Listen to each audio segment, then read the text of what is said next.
Okay, so what is a nursing associate? I think you all probably know what a nursing associate is because you've all worked in areas where you have nursing associates, but just in case, and just to give you a bit of background, I suppose, it was introduced as a national role in 2017 because they felt there was a gap, and the idea was that it would bridge a gap between healthcare assistants and registered nurses. So in that jigsaw puzzle down the bottom, it's showing how that nursing associate role is meant to bridge the gap. But the good thing, so what's interesting about the role and very important about the role is that it's a registered role. You're on the NMC register, just like a registered nurse is. So you have some standards of proficiencies. That's that orange picture there. And the whole of the TNA program that Dave will talk about in a little while is all written so that you can learn about those proficiencies and become proficient in those proficiencies. So as you may also know, at the NNN, we have new cohorts every September and every February. So this webinar is to talk about September 2024. And our trust plan for 23 to 24 was to have 100 recruited. We're not doing so well with that. We had 32 in September 23, and we did another 17. Oh, I'm looking in the sky and I've got the figures in front of me. What am I thinking of? So you see, we haven't made our 100, unfortunately. We're kind of halfway to the 100 there, but never mind. So that's still quite good numbers. We have 98 that qualified since September 18 and 76 who are currently training. So we have a lot of TNAs still learning and a lot who've already qualified. Shall we move to the next slide? So what is a TNA? Again, I don't think you need this, but I'll just go through it anyway.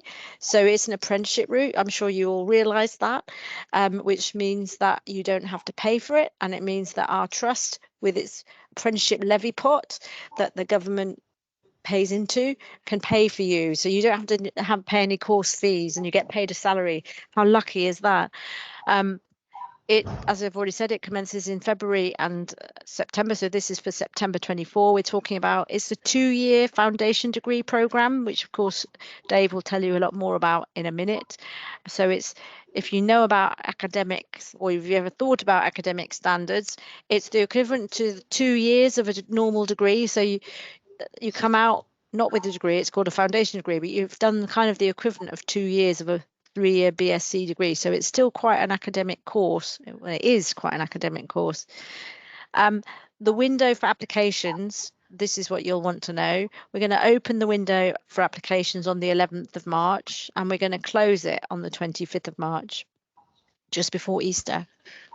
And on completion, if you are successful and you carry out, do all your studying, etc., with Dave and everybody at the UEA, you will come out with a foundation degree, and you'll wear a lovely uniform that I'm sure you know.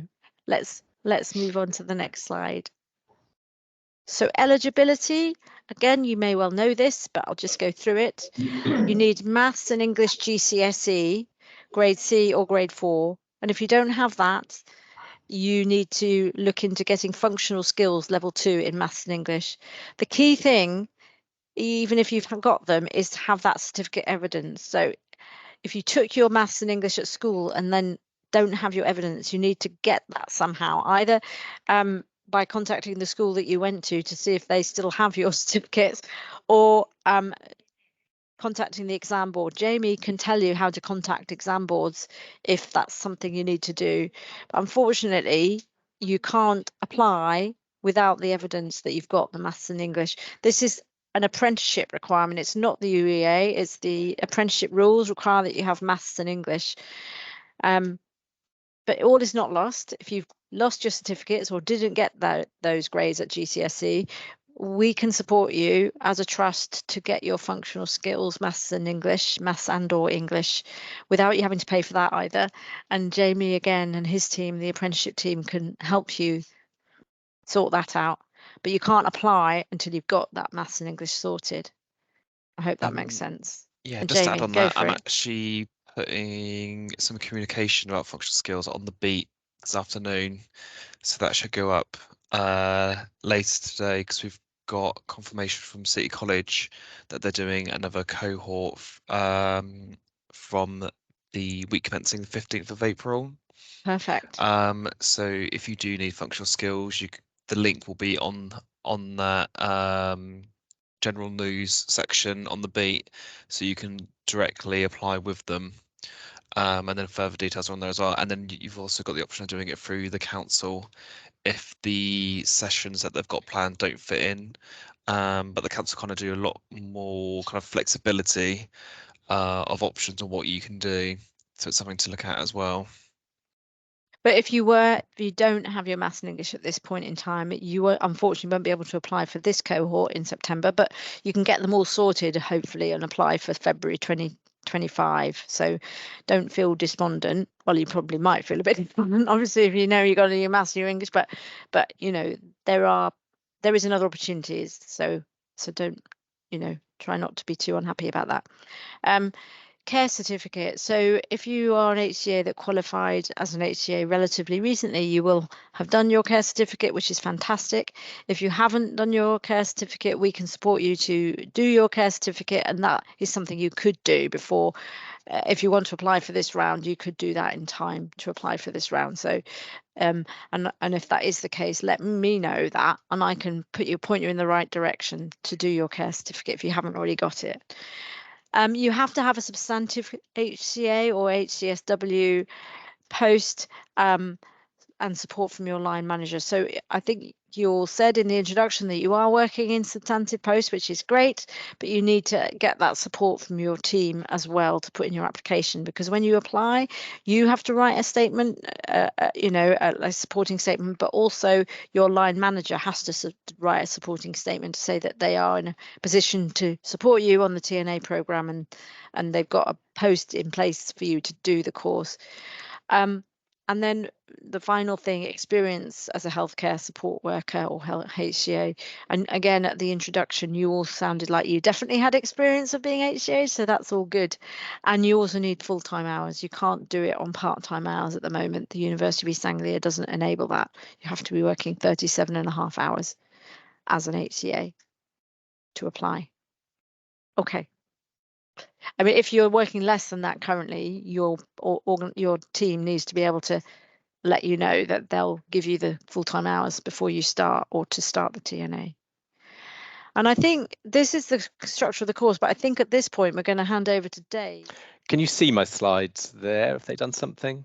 Yeah, fantastic. see. Brilliant, thank you. So hi everyone, my name's Dave. As I'm one of the lecturers on the trainee nursing associate course at the University of East Anglia in Sen. I've been doing this for about a year, absolutely love it. There isn't another course I would want to be involved in at all at the university as much as this one and stuff. So I love teaching it. I love all the learners. I love the whole kind of premise of the trainee nursing associate route. We recently had an Ofsted assessment as well, and we got our apprenticeship provision at the University of East Anglia was rated as good, which we were really pleased with, because it obviously shines, I suppose, yes, it's about what we do, but it's also about our learners and about the university as a whole. So that was, we were really, really pleased about that. And so, yeah, I've just got a few slides to just go through a few prompts and things. I know Jamie put in the chat and stuff that if anyone's got any questions, feel free to put them in there, or you can ask them at the end. So it's important to say, again, in terms of the nursing associate role, it's not like the registered nurses, where people have a specific branch where they work in mental health or child or adult or learning disability. So the trainee nursing, or then the registered nursing associate role, is not field specific. Okay, so to some degree, obviously you've all got the places that you work in, and that's what you're kind of aiming for in a lot of cases. But to some degree, we also make sure that in addition to getting adult training, if you're adult branch, or children's training, if like Charlotte, you're kind of children's branch and stuff, you will also get other bits as well. Okay, so we will cover within our teaching adult, children, learning disabilities, and mental health, which are generally the 4 fields of nursing, or 4 branches of nursing. Now, again, what's really exciting is it isn't just you guys from the Norfolk and Norwich Hospital. Okay, so we draw on a wide range of local providers and things. So at any one time, you will be studying with, and we've got trainee nursing associates from James Paget and NSFT and the community hospital. We have quite a lot who are based in and work with the GPs, social care, community nursing as well. So there's a really fantastic, diverse range of people on the course, and it keeps us on our toes because it means that again we can, teach across all of those different areas and things. Okay. Again, entry criteria, these are absolutely, these are as Coral said, and then you've got things like the care certificate. We would always slightly chuck in, it is worth having some level of IT skills. Okay, I mean, most people will have the baseline, if not all, IT skills required. We don't need any kind of certificates or anything. It's just being proficient, because obviously, there are assignments to write, there is IT to access and things in it. We provide a lot. Again, we will give you a license for things like Office 365 so that you've got access for that, and you'll have your university cloud and things like that. But we do, if ever people are ever thinking about what should I, if I get accepted on the course, what should I prepare for? What should I think about? We'll often think, actually, just, think about your IT skills and think about your study skills and things as well. Okay. So this isn't the clearest, don't worry too much about the words that are on there or whatever, I'll go through them. So it's a 2-year course, okay, as Coral has already said. And the first year you study at level 4. Okay, so you study at level 4 academically, and then in the second year you study in level 5. Okay, so again, each we've got 3 terms basically going across, so September to December, January through till about March, and then May through till about July for you guys. And what you do is you study 2 modules at any one time in each term. So in the first term, okay, from September through to December, you'll be studying 1 module, which is personal and professional development, and a second module, which is law, ethics, and a nursing associate. You have 1 study day a week with us specifically. I know Coral's going to then talk about ours a little bit after, and that is going to be Monday from September 2024. So you'll look at one subject in the morning and another one in the afternoon. Okay. And again, they go over about a 3 or 4 month period, and they will culminate in an assessment. Okay, so it might be an essay, it might be a reflection, it could be a video presentation, it could be an exam. We we try to use lots of different ways of assessing, because we've all got strengths and weaknesses in terms of things. Okay, so again, January through to March, you'll study another 2 topics, or another 2 modules, and then April through to June, July in the first year, you've got another couple. Now, in addition to those, okay, you have skills days. So as it stands, you have 5 skills preparation days in the first year and 5 in the second year. And again, obviously, we've got a diverse range of people, even within this, within this webinar. So we try and make sure that the skills that we're giving you are, general for all areas, but equally relevant to you in your areas. And then again, within the first year, you will also have 2 5-week placements. Okay, so we tend to, your home area is we tend to think of it as your summative area, the main area that you're being assessed in, but you will also have 2 5-week placements in the first year. 1 in January going through to February, and another one in May going through to June. And again, there's lots of opportunities within those placements. So we will have nurses who work in acute who want to go and spend a week somewhere completely different. So they might go and work a week in the prison, or in the community, or with GP services and things as well. You will normally have at least, probably, in all likelihood, 2 of your placements will be in Norfolk and Norwich, but they'll be in different areas. Okay, that will fit in with that kind of multi-branch ethic of the course. Okay. Again, in year 2, much the same again, really. So this time you're studying at level 5. Okay, so it's in the second year that your grades count towards your final classification of your degree. The first year is all about finding your feet and learning and things, and then in the second year you go up a level to level 5, and then these will actually influence the final classification of your foundation degree as well. But again, much the same in terms of 3 terms, 2 modules in each term. going all the way across. Okay, again, you'll have your 5 study days also going across the year, and in the second year you have 1 placement instead. So you have 1 6-week placement, which again, you've got the opportunities to either can hopefully consolidate in an area, you know, that you might want to work in, or again, to just get experience of different areas. We're always trying to look at ways that you can take the experience in one area and, you know, take them somewhere else, basically. Okay. So yeah, that's fairly much the layout of the course, really. Again, I think I've got a slide in a minute with all the different modules and things on. So as I said, that covers you for 2 years, going through until, oh my God, September 2026. But time will absolutely fly. Okay, does that kind of make sense in terms of the modules and things? Yeah.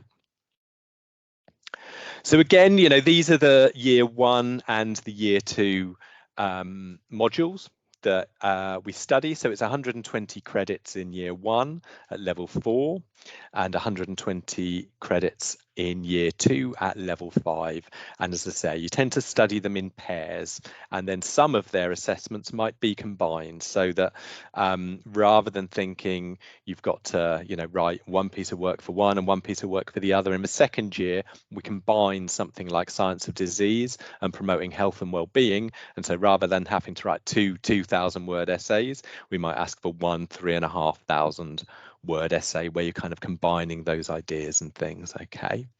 And again, yeah, then you'll have your practice assessment document as well, and you carry this, it's online, but you carry it with you throughout the first year and throughout the second year, and you know, you will be assessed, if you like, within practice as well on various competencies and things.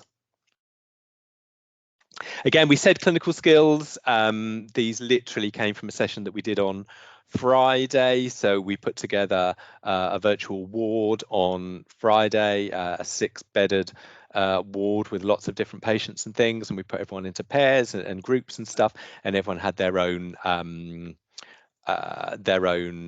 patients to manage, and they all worked as a team, and obviously it's a really kind of safe and nice environment to do things like that in. So again, this was a virtual acute ward. It was a bit like an MAU, if you like, but we've got other scenarios that we're working into it, where we will have scenarios kind of in the community and things, potentially outpatients, pediatrics, so different scenarios and different kind of rotating stations and things.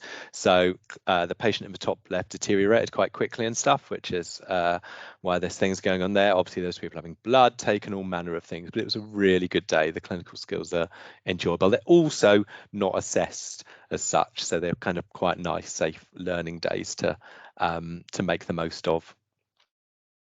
And there is lots of support available from the university. Okay, you are yes, you are apprentices, you're working full time, but you are very, very much students of the university. Okay, and students within health sciences as well. So there's lots of support about. So you will have a personal advisor who you'll have throughout the 2 years, which will be normally one of the trainee nursing associate lecturers. Okay, and we're there to support you throughout. We've got link lecturers who link into all the different areas and teams, who work with all the placement areas and things, who you can speak to as you need to. We have academic assessors who work alongside your practice assessor and your practice supervisor, okay, to make sure that your practice assessment is coming together okay and you're being given the opportunities and things that you need. Underneath that, as I say, you have 4 meetings per year, which are very kind of well organized. So we have progress review coordinators. Okay, so we've got Debbie and Lucy who are in those roles now, and they will meet with you and your practice supervisor or assessor, as I say, 3 monthly, to check how you're getting on, if you need any support or anything. And then we as academic advisors will sit in on those as well. And then kind of within the university, well, we've got the learning enhancement team who are absolutely amazing. They help with study skills, they can help with time management, you know, all manner of kind of aspects and things about academic writing. If anyone hasn't written for a while and stuff, they're absolutely brilliant. I'm a bit of a perpetual student. I still go to them fairly regularly for support with things that I'm doing. And then again, as with all the other students at the university as well, you've got student support services. So who will look after your well-being. Lots going on with student life, and again, they link in with the learning enhancement team. And then, there's so many things that aren't on here. Obviously, you've got, access to things like the sports park, you've got the students' union, all the gigs, everything and stuff that's kind of going on there on campus as well. Okay, so it's a brilliant, brilliant community of practice to be part of. I'll make sure I share these slides with Jamie and he can upload them to you all, because there's already lots of information which you can access. So there's like a Preparing for University kind of podcast and learning package and things which you can access if you think that will be useful about preparing to study at university. Again, we'll make sure we've got all of our contact details and things on there. Okay, so our admissions officer is Mia Lowing, which is why she's highlighted in yellow there, because she's a good person to go to with any kind of questions which you may have. Again, the first picture was our September 23 guys. These guys literally started last Thursday. So these are our February 2024 intake, maybe familiar faces and stuff there. And again, we draw upon lots and lots of different environments and things. Normally we get it outside, but it was absolutely hammering it down with rain on that particular day. But yeah, they literally had their first day of lectures Thursday just gone. And it was absolutely brilliant, obviously, seeing everyone face to face. I should say as well, because I didn't, it's about a 50% split between face-to-face lectures and online lectures as well, that some people will find useful. Okay. So I will take any questions. I can either take them now, or obviously I'm really happy to take them at the end as part of a kind of panel or anything, whatever works for you, really. There's always some limitations and things. Obviously, for example, something like GP placements might be limited because there might be 8 or something across. So I suppose what we'll do, Matt, is we will always ask people preferences. Okay, and we will do our best, to try and meet people's preferences. But again, there's always two schools of thought with placement. And again, it varies from person to person as to whether they're trying to get a really distinct, lots of different experiences across lots of different branches and things, or whether or not sometimes people want to, build up their skills for a certain area type thing, and build up skills that will then help them in their home area. So we ask for preferences. I can't, I'd be lying if I said the students choose them type thing, but we do ask for preferences. We try and meet preferences where we can.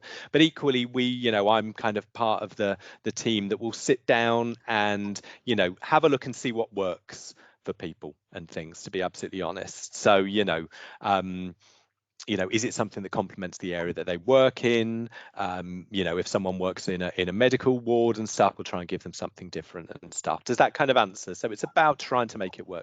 So yeah, just answering Chelsea's question and stuff. So yeah, we have one day spent at the university. So as I said, we have a study day, which, as I say, is a fairly kind of 50-50 split between whether that is online or whether that is face-to-face on campus.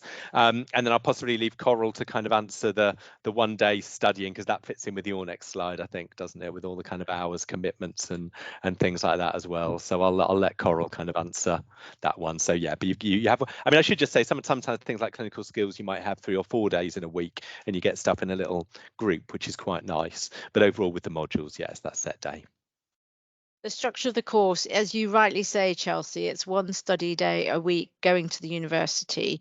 And if you have to do 225 of self-directed study, but also this thing, independent learning. Now, this has just become something that we actually have to give you. That sounds a bit weird. It was always in the timetable, but we didn't used to timetable it, if that makes any sense. So you would just do that like at your weekends, in the evenings, whenever.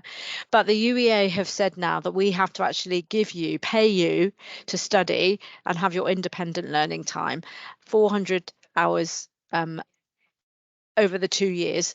What UEA are suggesting is that you have 6 hours a week in your first year on the days when you're not on placement, and 4 to 5 hours a week in your second year when you're not on placement, because you have more time on placement in your first year. That's why there are more hours per week in your first year. Now, we are in the process of sorting this out as a trust, because it's a new thing. And whenever we change anything in our trust, we have to kind of go up to the highest level and say, this is what we need to do. And until we have an okay with the highest level, I can't send the guidance out, but I think the time you start, assuming you do start, there will be a requirement for you to have the 7.5 hours going to uni or being online with uni, and then there will be an extra amount of study per week, but that the actual amount of that at the moment is still being decided. So I can't give you a definitive answer on that, but there will be extra study for you that you're paid for. I can assure you of that, because we have to provide it. And as I say, it's something that's only recently come into play. That's why, yeah, full stop. I don't know if that makes sense. So you get 7.5 hours to go to uni. You will get some more study time, but I can't say how much. And then you work the rest of the week for most of the course, and then for some of the course, for 5 weeks. I don't know if you said this already. I can't remember what you said in your talk. I think you probably did, but you get 2 placements in year 1, 5 weeks each, and 1 placement in year 2, and that's where it says supernumerary time placements. And you also, when you're at work, so it's in the time when you're not at UEA and when you're not studying, you have to be on your ward or wherever you work and learn on the job. So if you are in a ward-based area, you'll need to be supervised doing drug rounds in your home area. If you're in outpatients, you'll be supervised learning about clinics and what the nursing associate role would be in that clinic. If you're an ED, you'll be supervised doing more nursing skills in ED. But you may or may not be in the numbers doing those things, but you're learning in your home area. What the trust recommends is that you are supernumerary for at least 10 hours a week as well. So we ask a lot of your departments on this TNA program, actually. But as I say, all of those hours will be confirmed to you. If you are hopefully successful and you start the program, we'll make sure you understand totally what you need to be doing each week, and that your managers also understand. We're writing some special guidance at the moment. So I hope that makes sense. Has anyone got any questions about that? Oh, Matt says, what happens if we are rostered for nights, as we will lose the following day? Yeah, yeah, you will. I mean, that's how it is. Well, you wouldn't lose the following day, I suppose. I suppose it depends on, what do you mean by that question, actually? Well, if we're scheduled to be at the university, Yeah. or doing some study, So and then we have a night shift the night before, you'll have, yeah, I get what you're saying. Sorry, I didn't mean to cut you off. Do you want to finish? Sorry.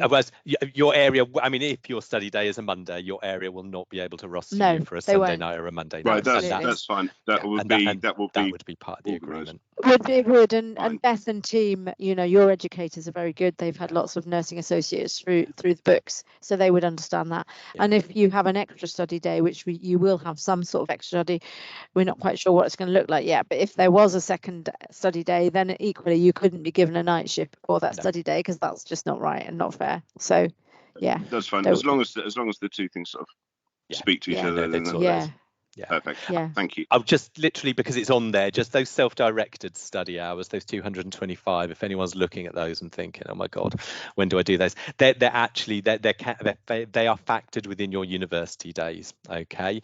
Because you across the 2 years have approximately, this is off the top of my head, 90 days at university, but 15 of them, roughly, if that works in terms of my maths, will be self-directed study days.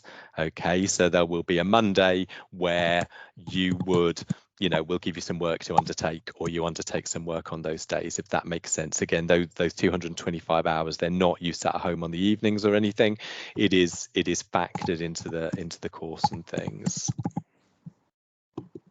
Just Chelsea, yeah. So your set, the only thing I can really say is that you will have your set day at university. Okay, if your study day is a Monday, as I believe it will be, you will be a Monday for the 2 years across. We will put in some extra days, so some usually clinical skills days might well be, but no, that day won't move. And yes, Charlotte, is 37.5 hours per week, including the university day.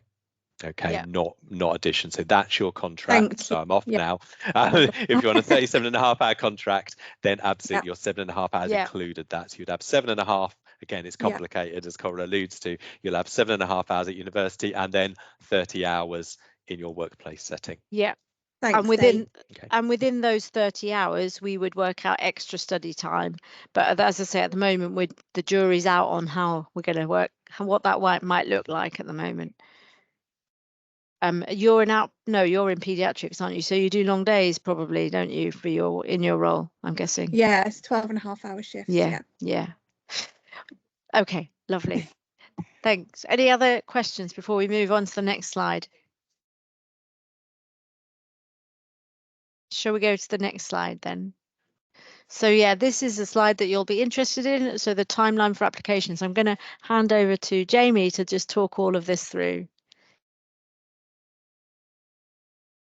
Yes, thanks, Coral. So the applications, as already mentioned, we open on the 11th of March.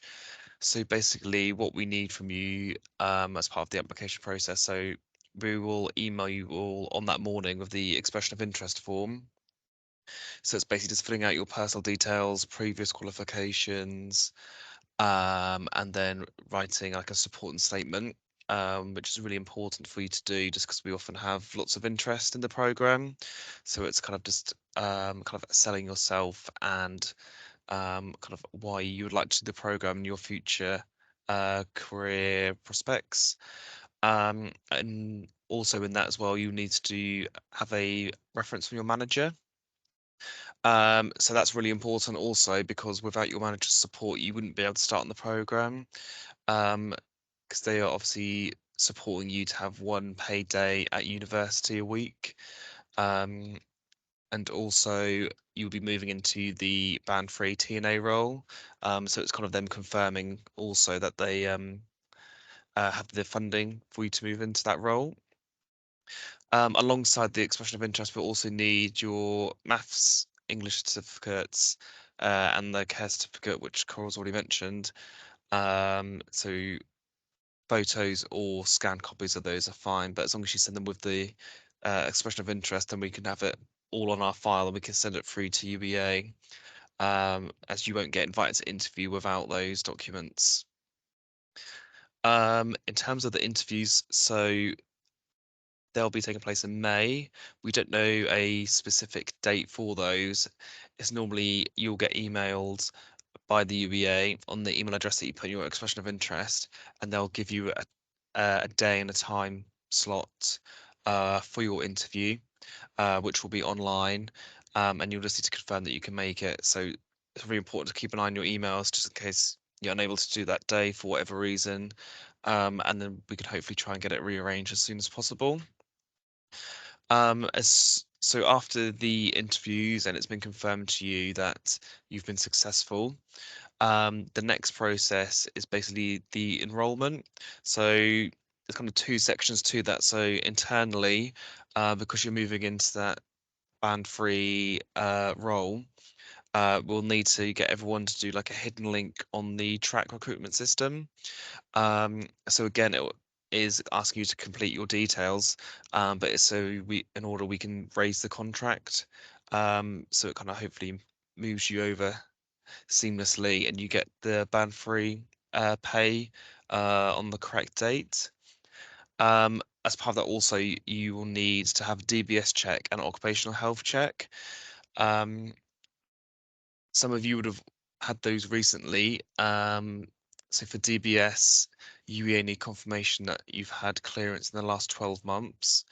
And for occupational health, there's no time frame on it, but as you're doing placements and we don't know where they'll definitely be, we have to have kind of a refresh, just to confirm that you've got that clearance, and you'll need EPP.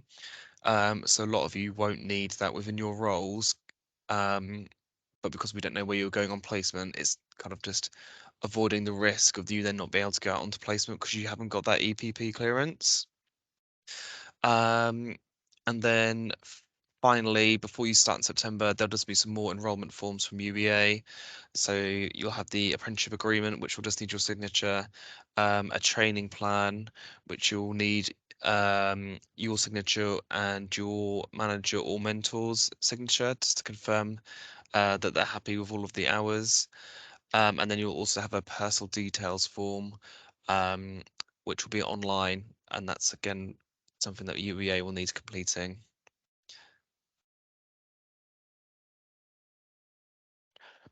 I was just gonna. Sorry. No, yeah, I'll let you. I'll just literally. I'm sorry, interject, Jamie, if that's all right. And so apologies to slightly spring this on you, and equally, Coral. No one else would know this except me. Is that the interviews will be May? They could potentially be face to face. Is the only thing, because I know that our course director may look at a different model of interviews. The interview will be the same, but it might be, probably the easiest comparison I can make is some kind of speed dating type thing, really, where there may be, kind of little interview stations and panels and things, basically. So it could potentially be face to face, but it will still be May and stuff. But other than that, it'll be much the same. That would be really nice to do face to face. Absolutely. We haven't done TNA face to face interviews in the time since I've been looking after TNA, so it'd be really nice. It'd be far nice to do face to face, definitely. Yeah, absolutely would. And the multiple mini interviews, which is what I think Dave is talking about, exactly, where you like do yes. speed dating. They're quite nice. You go and meet you probably meet 3 different people and talk to 3 different people, and they ask you different questions, and it sounds scary, but it isn't. Well, I guess I'm not being interviewed, am I? But that was exactly the word I was looking for. There were multiple mini interview rather than speed dating. Yeah, yes, exactly. we've just it is a bit like speed dating though, isn't it? I've been involved in them for pre-reg students, for the BSc students, and then this week I did some actually, and it's really a nice way to be interviewed, I think.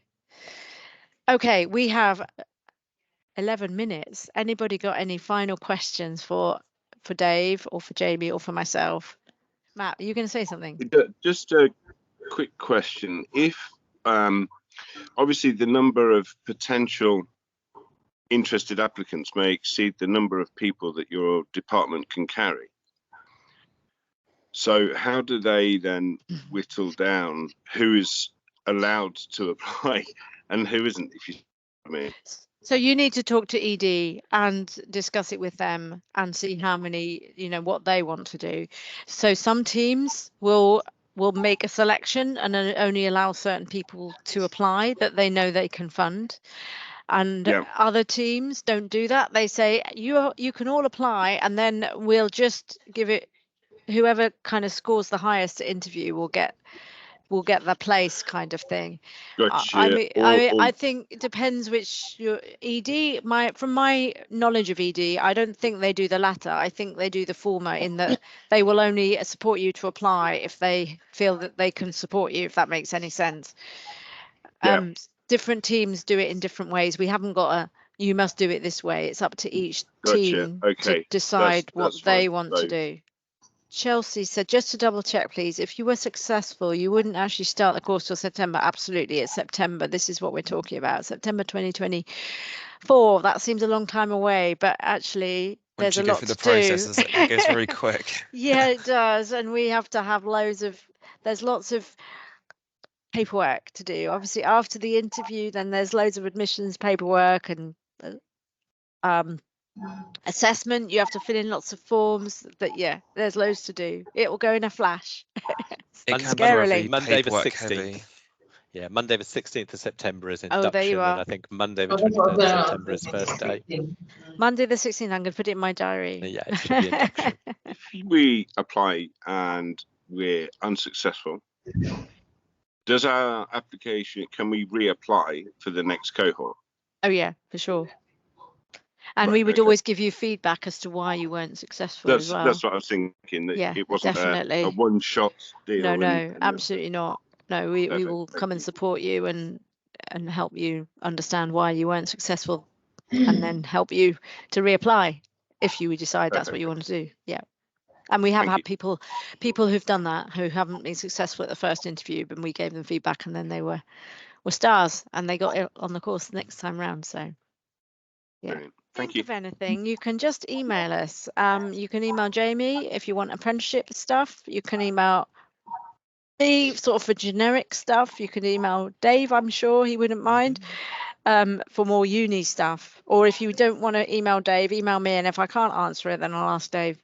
I should have said with the multi-mini interviews, if they go ahead, or whichever way we interview, it's always UEA and one of our team will be there as well to represent the trust, and then often they'll have what you call a service user, a patient person, somebody kind of neutral, if you like, a third person. So you'll, whether you do the hot date thing with each person, or we're online, there'll be likely to be 3 people interviewing you. Okay, well, I think that's it. Thank you all for coming. Thank you.